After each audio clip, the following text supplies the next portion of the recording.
കോഴിക്കോട് വടകരയിൽ ലഹരിക്കേസിൽ പിടിയിലായ 3 താൽക്കാലിക അധ്യാപികമാരുടെ അക്കൗണ്ട് വിവരങ്ങളും യാത്രാ വിശദാംശങ്ങളും തേടി അന്വേഷണം വ്യാപിപ്പിക്കുകയാണ് പോലീസ്. അന്വേഷണം ബാംഗ്ലൂരിലേക്കും നീട്ടും. അധ്യാപികമാർ നേരിട്ടാണോ MDMA വിൽപ്പന നടത്തിയതെന്നതിലും പരിശോധന നടക്കുകയാണ്. വിവരങ്ങളുമായി അനഘ ഹർഷൻ ചേരുന്നുണ്ട്. Anagha, good morning. എന്തായാലും ഈ അധ്യാപികമാർ ഇത്തരത്തിൽ MDMA വ്യാപാരികളായി എന്നുള്ളത് ഞെട്ടിക്കുന്ന വാർത്ത തന്നെയാണ്. കേരളം ഞെട്ടലോടെ തന്നെയാണ് കേട്ടത്. എന്തായാലും ഇതിൽ കൂടുതൽ പിടിമുറുക്കുകയാണ് അന്വേഷണ സംഘം. എങ്ങനെയാണ് ഇപ്പോൾ അന്വേഷണം പുരോഗമിക്കുന്നത്? എങ്ങനെയാകും ഈ അധ്യാപികമാരുടെ അക്കൗണ്ടുകൾ കേന്ദ്രീകരിച്ചുള്ള അന്വേഷണം? അനഘ. കൃഷ്ണരാജ്, ഏറെ ഞെട്ടലോടെ കേരള സമൂഹം കേട്ട വാർത്തയാണ് ഈ ലഹരിക്കടത്ത് കേസിൽ അധ്യാപകർ തന്നെ അറസ്റ്റിലാകുന്ന സംഭവം. അങ്ങനെ അറസ്റ്റിലായത് ഒരു അധ്യാപകരല്ല, 3 അധ്യാപകരാണ്. 3 താൽക്കാലിക അധ്യാപകരാണ്. BRCയുടെ കീഴിൽ ഈ സർക്കാർ സ്കൂളുകളിലെയും മറ്റ് സ്കൂളുകളിലെയും ഒക്കെ അധ്യാപകർക്ക് ക്ലാസ് എടുക്കുന്ന അധ്യാപകരായിട്ടുള്ള 3 പേരാണ് കഴിഞ്ഞ ദിവസം MDMA കേസിൽ അറസ്റ്റിലായിരിക്കുന്നത്. ഇത് വലിയൊരു മാഫിയ ഈ സംഘത്തിന് പിന്നിലുണ്ട് എന്ന് അന്വേഷണ സംഘം ഇതിനോടകം തന്നെ കണ്ടെത്തി കഴിഞ്ഞു. അതിന്റെ ഭാഗമായാണ് ഈ SIT സംഘത്തെ, പ്രത്യേക അന്വേഷണ സംഘത്തെ രൂപീകരിച്ചിട്ടുണ്ട്.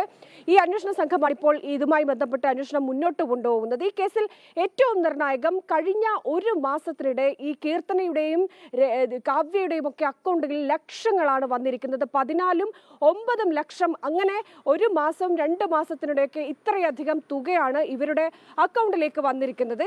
ഈ കേസിൽ ഇവരുടെ അക്കൗണ്ട് വിവരങ്ങളാണ് ആദ്യഘട്ടത്തിൽ തന്നെ അന്വേഷണ സംഘം പ്രധാനമായും പരിശോധിച്ചത്.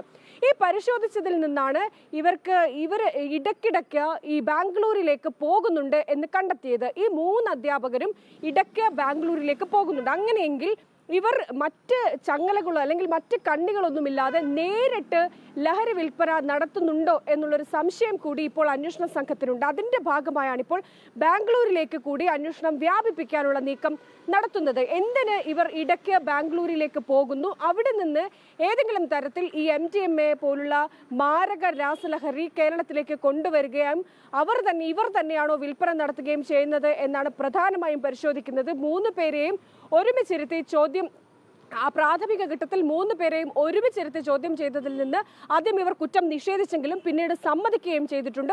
ഈ 3 പേരും MDMA ഉപയോഗിക്കുകയും ചെയ്യുന്നുണ്ട് എന്നാണ് പോലീസ്. അങ്ങനെയാണെങ്കിൽ ഞെട്ടിക്കുന്ന വിവരങ്ങളാണല്ലോ അനഘ ഈ ഘട്ടത്തിൽ പുറത്തു വരുന്നത്. 3 അധ്യാപികമാരാണ്, കുട്ടികളെ നേർവഴിക്ക് നടത്തേണ്ട അധ്യാപികമാരാണ് ഇത്തരത്തിൽ ലഹരിയുടെ വ്യാപാരികളായി മാറിയിരിക്കുന്നത്. അന്വേഷണ സംഘം പിടിമുറുക്കിയിരിക്കുകയാണ്. ഏറ്റവും പ്രധാനപ്പെട്ട വിശദാംശങ്ങൾ പങ്കുവയ്ക്കുകയായിരുന്നു കോഴിക്കോട് നിന്നും അനഘ ഹർഷൻ. അല്ല, ഇത് ഈ 3 അധ്യാപികമാർ പിടിക്കപ്പെടുമ്പോൾ അതിന് പിന്നിൽ കൃത്യമായ കണ്ണികൾ വേറെയുമുണ്ട്. അധ്യാപകരെ കേന്ദ്രീകരിച്ച് ഇങ്ങനെ ഒരു സംഘം എത്തിച്ചേരണമെങ്കിൽ നമ്മൾ വൈറ്റ് കോളർ ഡ്രഗ്സിനെ പറ്റി പറയാറുണ്ട്. ഒന്ന് ആലോചിച്ച് നോക്കൂ, കുട്ടികളെ പഠിപ്പിക്കുന്നവർ BRCയിലെ ജീവനക്കാരെന്നാണ് ഞാൻ മനസ്സിലാക്കുന്നത്. അധ്യാപകരെന്ന് വിളിക്കാമോ എന്ന് എനിക്ക് ഇപ്പോഴും സംശയമുണ്ട്. എങ്കിലും ഇവരിലേക്ക് ഈ കണ്ണികൾ അല്ലെങ്കിൽ ഈ ശൃംഖല എത്തിച്ചേരണമെങ്കിൽ ഒറ്റ വഴിയേ ഉള്ളൂ. പിന്നെ നോക്കൂ, അധ്യാപകരായാൽ പിന്നെ കുട്ടികളിലേക്ക് ഇത് എത്തിക്കാൻ എത്രമാത്രം എളുപ്പമാണ്, സംശയിക്കില്ല. അപ്പോൾ എന്തൊരു വലിയ കുറ്റകൃത്യമാണ് അവിടെ സംഭവിച്ചത് എന്ന് നമ്മൾ മറക്കരുത്. തീർച്ചയായും വിവരങ്ങൾ നൽകുകയായിരുന്നു അനഘ ഹർഷൻ.